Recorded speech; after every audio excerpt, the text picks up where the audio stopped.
तुम्ही कधी भोंदू बाबा हा शब्द ऐकलाय का? बऱ्याच वेळा ऐकला असणार आहे. प्रत्येक वेळेस न्यूजमध्ये आपण हेच ऐकतो. पण तुम्ही कधी भोंदू मौलवी हा शब्द कधी ऐकलाय का? किंवा भोंदू फादर हा शब्द कधी तुम्ही ऐकलाय का? भोंदू भंतीजी म्हणा किंवा कोणत्याही धर्माच्या, कोणत्याही जातीचा जो धर्मगुरू आहे, त्याच्या पुढे कोणतं तरी स्पेसिफिक विशेषण तुम्ही लावलेलं पाहिलेलं आहे का? नाही. पण हिंदू धर्मामध्ये इंटेन्शनली भोंदू हा शब्द जेव्हा केव्हा निघतो, तेव्हा भोंदू हा फक्त बाबा असतो, एवढंच आपल्याला माहिती. नमस्कार, मी ॲडव्होकेट श्रुती पटवारी. आपण महाराष्ट्रामध्ये हिंदू धर्माबद्दलच्या होणाऱ्या ज्या काही स्कॅम्स आहेत, याबद्दल आज आपण बोलणार आहोत. आणि सगळ्यात पहिला आणि महत्त्वाचा स्कॅम म्हणजे हा आहे, की हा भोंदू बाबा जो आहे, तो मुद्दाम इंटेन्शनली ट्रेंडमध्ये आणून ठेवलेला आहे. तुम्ही अल्गोरिदममध्ये सुद्धा जेव्हा भोंदू बाबा, भोंदू हा शब्द जरी टाकलात, तर भोंदू बाबा असे कितीतरी न्यूज आपण पाहिलेले आहेत. असा कोणताही धर्म नाहीये, ज्या धर्मातल्या धर्मगुरूंनी चुका केलेल्या नाहीयेत. आणि अशा कितीतरी न्यूज अशा आपण पाहतो. पण विशेष करून हिंदूंच्या गोष्टी ह्या जास्त पुढे केलेल्या आहेत. आता ह्याचं कारण आपण थोडक्यात सध्या ट्रेंडिंग जे आहे, त्या केसवरून बघूयात. ते म्हणजे अशोक खरातचं जे प्रकरण आहे त्याच्यामध्ये. मुळात ते प्रकरण चीटर म्हणून पुढे आलं पाहिजे होतं. ते प्रकरण बलात्कारी म्हणून पुढे आलं पाहिजे होतं. ते प्रकरण फ्रॉड म्हणून पुढे आलं पाहिजे होतं. जगातले सगळे गुन्हे त्याच्यावरती दाखल करण्याचे न्यूज पुढे आले पाहिजे होते. पण यातला एकही शब्द पुढे नाही आला. पुढे काय आलं? पुढे आलं भोंदू बाबा. जेव्हा केव्हा आपण हिंदू कोणता माणूस देवाचं सुद्धा नाव जरी आपण पाहिलत, देवाचं नाव जरी त्यांनी काढलं, तर लगेच तो बाबा होता, त्या बाबाने असं केलं, त्या बाबाने तसं केलं. पण एक गोष्ट आपल्या लक्षात येते का, की आपण इंटेन्शनली जेव्हा बाबा हा शब्द घेतो, तेव्हा तो बाबा शब्द विशेष म्हणजे कोणता तरी धर्म त्याच्यामध्ये दिसतो, हे कोणाच्याही लक्षात येत नाही. पण आपण सहज बोलता बोलता भोंदू बाबा हा शब्द वापरतो. पण याने थोडंसं बायस्ड होऊन जातं पूर्ण न्यूज.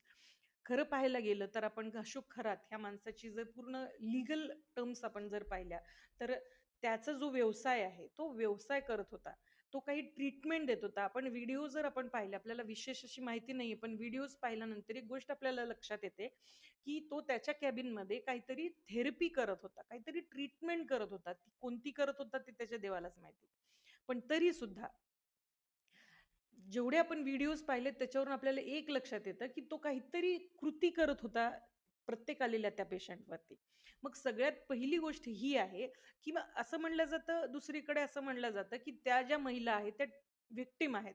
एक गोष्ट लक्षात घेऊ शकतो आपण आणि विचार करण्यासारखी गोष्ट आहे, की कोणत्याही बाईला गुंगीचं औषध देणं हे खूप अवघड आहे. आणि जर समजा ठीक आहे, चला तुम्हाला गुंगीचं औषध दिलं आणि मग तुमच्यासोबत हे कृत्य झालंय. पण जेव्हा तुम्ही शुद्धीवर येतात, तेव्हा जगातल्या कोणत्याही स्त्रीला इतकी मूर्खती नसते, की ती शुद्धीवर आल्यानंतर ती सध्या कुठे आहे, काय आहे आणि तिच्यासोबत काय होतंय हे तिला कळणार नाहीये. मग तुम्ही त्या व्यक्तींना एकदा पहिल्याच जर बाईने जर आवाज उचलला असता, तर आज इथपर्यंत ही गोष्ट आली नसती. पण तरी सुद्धा तिथे उपस्थित प्रत्येक महिलेला ते बरोबर वाटत होतं. म्हणून त्या सतत त्यांच्याकडे जात होत्या आणि ह्याच त्या महिला आहेत, ज्या एक गेल्यानंतर तीच बाई परत 10 बायका तिथे घेऊन जात होती आणि त्याच्यामुळे ह्याची ही डेअरिंग वाढलेली आहे. मोठमोठे पॉलिटिशियन्स तिथे आहेत, मोठमोठ्या बायका तिथे आहेत आणि अशा प्रकारच्या म्हणजे जे व्हिडिओज आपल्याला दिसतायत, त्यामध्ये खूप जास्त प्रकारचं मॅनिप्युलेशन आहे. पण तिकडे जो गोंधळ व्हायचाय तो होऊ देत विशेष करून हां. पण नाव हिंदू धर्माचं बदनाम होतंय हे कोणालाही कळत नाहीये. सतत आपल्या हिंदूंमध्ये एक गोष्ट खूप जास्त प्रमाणात आपल्याला जाणीव करून भेटते, की आपला धर्म, आपले देव सगळे आपण बाजूला ठेवतो. एकदम घरामध्ये कोंडून ठेवतो आणि नादी कोणाच्या मागे लागतो? शांततेसाठी, समृद्धीसाठी किंवा कोणती इच्छापूर्तीसाठी माणूस अतिशय चुकीच्या गोष्टीच्या मागे लागतं. असे आपण कितीतरी रस्त्यावरती चालताना असे कितीतरी दगड पाहतोय, की त्याला सिंदूर लावल्या जातं आणि त्या झाडाखाली ठेवलं जातं आणि सगळे येतात आणि त्याच्यावरती विनाकारणच तेल लावतायत, पाणी टाकतायत. कोणालाच माहिती नाहीये तो दगड कोणता आहे, त्याचं आस्था काय आहे, त्याचं हे काय आहे, उघड्यावर तो दगड का ठेवला गेलेला आहे. पण सिंदूर लावलेला दगड दिसला, की आपण पाया पडायचं. हे जोवर आपण करणार आहोत, तोवर आपलं हसं होणार आहे, एक गोष्ट लक्षात घ्या. मान्य आहे, कणाकणामध्ये आपण आपला देव आहे. पण देव पूजण्याची पण एक पद्धत असते. तुम्हाला कोणताही माणूस जर म्हणेल, की "तू अंगावरचे कपडे काढ, मी शंकर आहे, तू पार्वती आहेस." ठीक आहे, तो म्हणू देत ना. तो म्हणू दे, तो स्वतः म्हणेल मी प्रभू श्रीराम आहे आणि तू सीता आहेस. पण तुम्हाला कळतंय ना, ज्या व्यक्तीला तो सांगतोय, त्या व्यक्तीची स्वतःची एक बुद्धी असू शकते ना. तरी सुद्धा अशा मॅनिप्युलेट करणाऱ्या व्यक्तींकडे आपण सतत ओढला जातो. कारण एकच गोष्ट आहे, की आपल्याला समाधानी वृत्ती आपली नसणार आहे. जो जे खरे देव आहेत ते राहिले बाजूला. ब्रह्मा, विष्णू, महेश शिवाय दुसरं कोणता देव बघू पण नका असं सांगितलेलं आहे आपल्या हिंदू धर्मामध्ये. पण कालांतराने चलत आपण अक्षरशः दगडाला सुद्धा सिंदूर लावतोय आणि त्याचा देव बनवतोय. पण त्याच्यात तरी देव बघा ना ऍटलिस्ट. तुम्ही अशा अशा जे माणसं तुम्हाला मॅनिप्युलेट करतायत, तुम्ही त्या माणसांवर विश्वास ठेवता. उद्या उठून तुम्ही कोणी तुम्हाला काहीही म्हणेल, मग म्हणून आपण उठायचं आणि ते करायचंय का? म्हणूनच मी पहिलेपासून सांगते, आपल्या हिंदू धर्मामध्ये न्यायालय असली पाहिजेत. आपल्या हिंदू धर्माचं एक व्यवस्थित स्क्रिप्ट असलं पाहिजे. आपल्या हिंदू धर्मामध्ये कोण पुजारी होऊ शकतो, कोण धर्माच्या नावावरती छोट्यातला छोटा व्यक्ती जरी काही चुकीचं करत असेल तर त्याचा अर्ज करण्यासाठी आपल्याकडे हिंदू न्यायालय हवी आहेत. कुठेतरी आपण जाऊन हे चुकीचं कृत्य करतंय यासाठी कुठल्याही गोष्टी, कुठलंही क्षेत्र आपल्याकडे नाहीये. RSS जर आपण पाहिली तर ती त्यांचे त्यांचे कामं करतात. ते काय करतात ते त्यांच्या त्यांच्या जीवाला माहिती. आपण पाहिलं तर आमच्या सातारा परिसरमध्ये A1 नावाचं दुकान आहे. ते मुस्लिम लोकांचं दुकान आहे. पूर्ण एरियामध्ये RSSची इतकी मोठी विंग आहे सातारा परिसरमध्ये, तरी सुद्धा ते A1 दुकान मुस्लिम लोकांचं तिथे चालतंय. तुझं इथे जर तुझी कम्युनिटी नाहीये, तू इथे कसं दुकान टाकू शकतोस? किंवा त्याने तिथे तर टाकलं नाही पाहिजे. बरं टाकलं तर A1 म्हणून का टाकायचं? तू तुझ्या धर्माचं नाव दे, अब्दुल म्हणून नाव दे त्या किराण्याचं आणि तिथे तू चालव ना. पण हे असं करत नाहीत ती लोकं. A1 म्हणून नाव टाकलेलं आहे आणि तो त्याचं दुकान करतोय. मग अशा प्रकारचे हे जे आमचे अर्ज आहेत, अशा प्रकारची ही चुकीच्या गोष्टी ज्या आता घडत आहेत, त्या गोष्टीचा अर्ज आता कुठे करायचा हा कुठेच मॅन्युअल आपल्या हिंदू धर्मामध्ये नाहीये. आणि जोवर ते मॅन्युअल होत नाही, लक्षात घ्या. आणि कोणत्या घरामधली जबाबदारी आहे, कुठल्या व्यक्ती एक डॉक्टर आहेत, इथेच आहेत सातारा परिसरमध्ये, मला त्यांचं नाव नाही घ्यायचंय. पण त्यांच्या पाठीमागे बाहेर त्यांच्या पाठीवरती एका हिंदूचं नाव आहे त्यांचं स्वतःचं.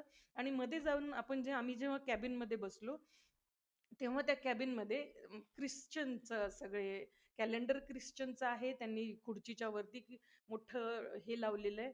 आणि आता निघालेत रूल्स, की बाबा धर्म बदलल्यानंतर तुम्हाला आरक्षण भेटणार नाहीये. पण मग धर्म बदलल्यानंतर सुद्धा अशा कितीतरी गोष्टी करण्यासाठी खूप गरजेच्या आहेत. तुम्ही तुमचं नाव बदला, धर्म बदला, आरक्षण घेऊ नका, आमच्यासोबत राहू नका. आम्हाला तुम्ही स्पष्ट सांगा, की तुम्ही तुम्ही बाहेर हिंदूंचं नाव लावता. म्हणजे शेड्यूल कास्टच होता तो, त्याने तिथे नाव लावलं होतं. ठीक आहे. तुम्हाला जर धर्म स्वीकारायचे असतील तर मग तुम्ही हिंदूंमधून हिंदू म्हणून का राहता? तुम्ही आमच्यातले दाखवून तुम्ही दुसरीकडे काय फॉलो करताय?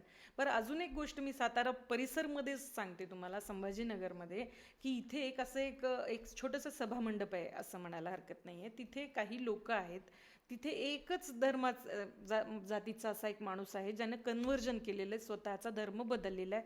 तरी तो नाव तेच लावतो, मला त्याचं नाव घ्यायचं नाही आहे. पण तो जे करतोय ते फार महत्त्वाचं आहे. प्रत्येक क्रिसमसच्या रात्री तो ढोल, ताशे, म्युझिक, लोक गोळा करतो, बाहेर जेवायलाही देतो आणि रात्री, क्रिसमसच्या रात्री तो अक्षरशः भजन करतो येशूच्या नावाचं. येशू तू ये, आम्हाला तारण दे, येशू तू ये. मला एक गोष्ट सांगा, तुम्ही जर हिंदू धर्माला कोणत्या गोष्टीला कंटाळलात? हेच सगळ्या गोष्टीला कंटाळलात ना, की देवाचं नाव घ्यायचं, देवाला भजन, कीर्तन, हे जे सगळे ट्रेडिशन्स आहेत, ह्या गोष्टीला कंटाळूनच तुम्ही ख्रिश्चन धर्म स्वीकारता ना. मग तुम्ही परत रात्री जागरण कसं करता? ते पण येशूच्या नावाचं जागरण. कधी कुठल्या धर्मामध्ये आपण एवढे सिटीज आहेत दुसऱ्या देशातल्या, एवढ्या रिलिजनमधल्या एवढ्या सिटीज आहेत, अमेरिका म्हणा, UK म्हणा, तिथे कुठल्या तरी कुठलाही व्यक्ती तिथे येशूच्या नावाचं भजन करताना आजपर्यंत आपल्याला दिसलाय का? पण नाही. आपला हिंदू माणूस काही करू शकतो. येशूच्या नावाचं भजन जर तुम्ही ऐकलं तर तुम्ही खरंच त्या माणसाला शाबासकी द्याल. अशा प्रकारचे विकृत लोक आहेत, अशा प्रकारचे मूर्ख आपण हिंदूच आहोत. आणि इंटेन्शनली ह्या गोष्टी घडल्या जात आहेत त्या लोकांकडनं, जे ब्राह्मण विरोधी आहेत, जे कु समाज व्यवस्थेमध्ये ब्राह्मणांचा द्वेष करणारे लोक आहेत. अरे तुम्ही द्वेष ब्राह्मणांचा करा ना, पण ब्राह्मणांचा द्वेष करण्यासाठी तुम्हाला ख्रिश्चन व्हायची काय गरज आहे?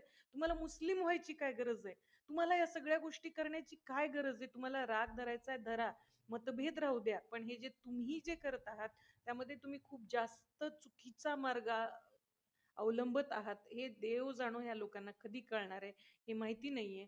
पण अशा प्रकारचा जर कोणता व्यक्ती गाफील होत असेल, इकडे आपल्याला दाखवलं जातं, की सगळ्यात जास्त मुस्लिम लोकं धर्मांतर करतायत. पण औरंगाबादमध्ये, संभाजीनगरमध्ये जर तुम्ही पाहिलत, तर सगळ्यात जास्त कन्व्हर्जन कोणाचं होत असेल, तर ते ख्रिश्चन लोकं करत आहेत. इतकं शांतपणे, ते मुस्लिमसारखं गोंधळ करत नाहीत. एकदम शांतपणे कन्व्हर्जन करतायत.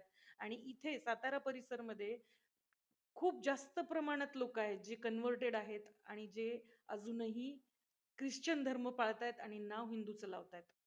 हे कुठेतरी थांबलं पाहिजे आणि दुर्दैवानं सगळ्यात जास्त आर-एस-एसच्या शाखेचा मोठा विंग इथं आहे. तरी सुद्धा या गोष्टीचा विचार कोणी करत नाहीये, हे जास्त वाईट आहे.